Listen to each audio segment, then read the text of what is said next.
Hello everyone, welcome back to another video. In this one, as you can see, I'm starting off very different than the past few videos because I'm actually going to show a little bit of my sketching process and not just doing like a thumbnail, but in doing like an illustration with a background and a character.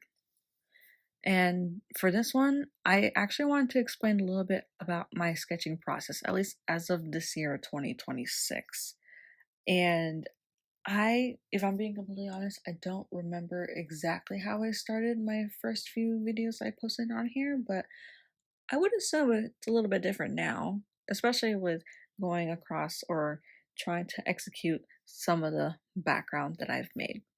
So I like to start off with, I usually try to start off with like a character, but it's so easy for me to like get caught up in just drawing the character and hyperfixating on the character rather than like the whole piece. So in this video, I hope you can see that yes, I did place where I want my character to be, but as like almost like a silhouette. I don't put in any details quite yet. Like yes, it has the position like where they're placed in or on the canvas and how they're posed. So I have a vibe that I want for this piece and then I build around them.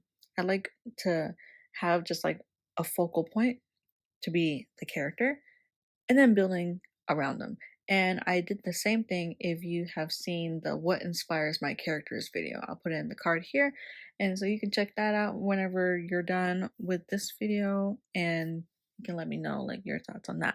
But besides the point, basically all my sketches are very, very rough in the beginning. And I like to do this on a very gray scale ish background because if I'm being completely honest, I'm not very comfortable with sketching on a blank white canvas, and I feel like I've also covered that in a previous video. I forgot which one.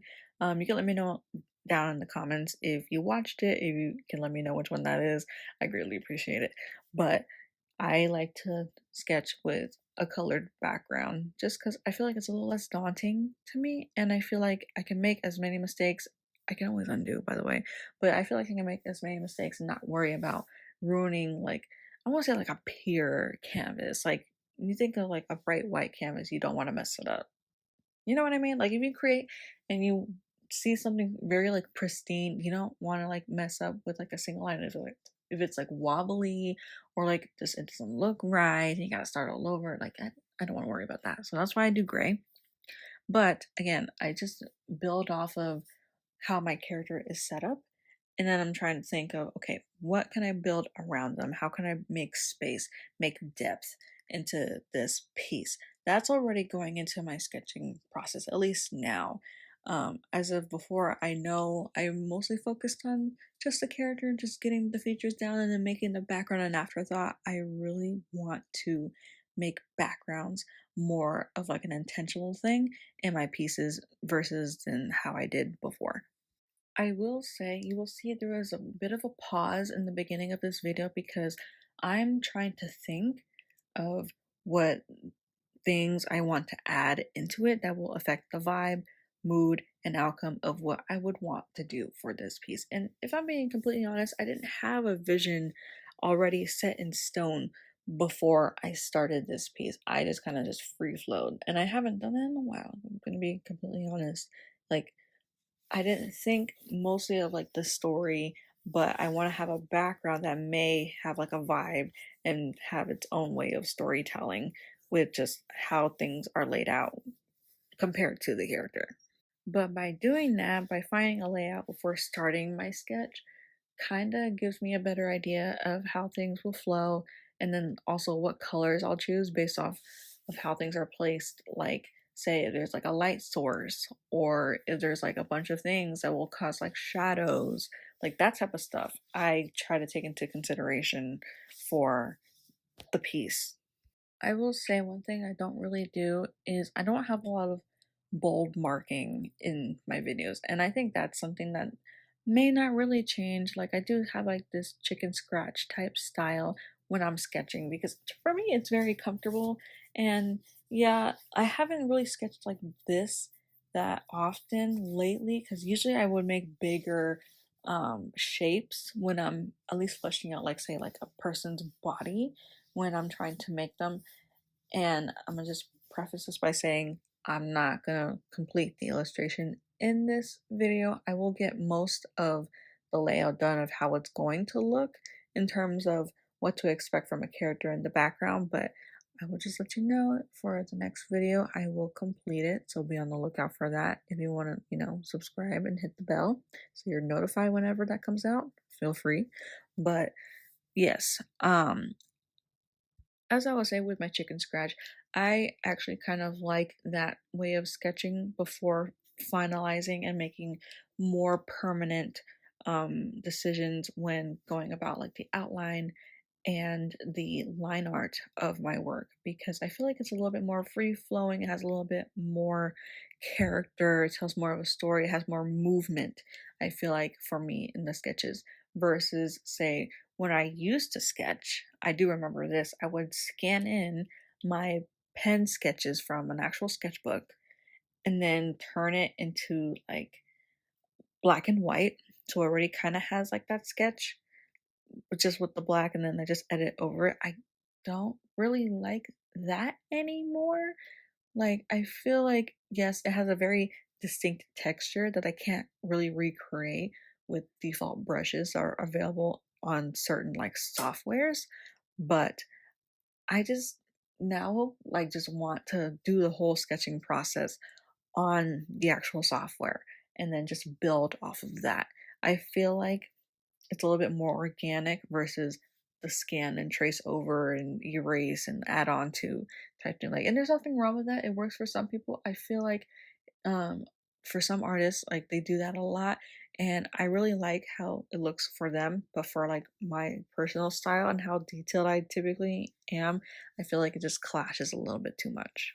So I guess for me, trying to decide when to shift from the sketch to the official outline stage, it's a lot of erasing and moving things around and trying different angles for me that really make my brain think, okay, yes, I want this line to be here, I want this shape to be here, and I want to add this, I should take this away. Like, that's how my brain kind of works whenever I'm doing like my sketching. And it may not make sense for some because sometimes they just gotta see like the whole picture or they can't picture the whole thing. But for me, I like to take it like a little bit step at a time. And you'll see me in this video zooming out of my piece a lot. And I will do that even in real life if I'm doing something on a real canvas. If I'm making something, I have to step back so I can see how my work looks, if anything needs to be changed, edited, or if something just looks off. It helps me determine what needs to be changed. And I highly recommend people do that as well for their own artwork, because I feel like a lot of us just zoom in and focus on the details and don't look at anything else. And I will say I am guilty of that too. I zoom in quite a bit in this video as well, trying to get the itty bitty little details. But yes, I do recommend zooming out or stepping back and looking at your piece and seeing, hey, what's wrong with it, or what could use some improvement, and then trying to go fix it. One thing I will recommend that I haven't done in a long time is mirroring your image as well, because then you can see like if something is truly off because it looks wrong the opposite way. Because typically you want to shoot for an image that looks okay or looks just fine flipped the other way as well, instead of it looking funky one way and looking okay in another, if that makes sense. So once you know like what you want set in place, what to take away, and what is staying in your piece, I guess now for me when I try to do like my sketches, I try to determine where do I stop with sketching and where do I stop with just overall drawing a certain thing and just moving on to like the next thing, or if my illustration is complete, my sketch is complete. Honestly, it's just for me, I add a lot of details and maybe that's overwhelming for some, but I just really like it. You may not see all of the details that I have in my brain on this canvas, but I'm also thinking about like textures I want to use when I'm able to start painting this, like putting in the color. And I try to think about other textures, like in terms of visual how do you say? I guess it'll be visual contrast. So, like I mentioned before, if something is in front of something and then the light source creates a shadow from that one thing, I also think how intense that'll be, how would it appear on the canvas, and if that will clash with anything or not, versus, like, say, the amount of detail for one thing versus another, and etc. And honestly, I'm very guilty of doing this too. Sometimes I add too much detail in a specific area, and then when I get to coloring, it's really not needed in that area. And I just honestly just color over it, or sometimes I just erase the extra detail because it doesn't matter anyway. No one's gonna see it. It may be too dark or too light for whatever I'm going for. I know this is a lot of information to process because for me, art is just a very like I guess it can be like a very like fluid thing or a little bit more calculated. For me, I calculate a little bit more once I'm already creating, but in the beginning, it's a little bit more fluid, a little more intuitive as well. So yeah, but I think that's it for this video. Thank you for watching. If you have any questions about anything I've said, please leave a comment below. I will do my best to answer.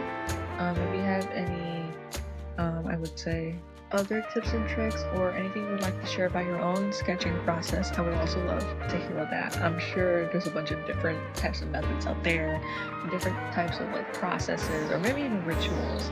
If you do like a certain thing before you start sketching, I would love to hear all that. But again, thank you for watching. If you like this video, give it a thumbs up, and I will see you in the next one.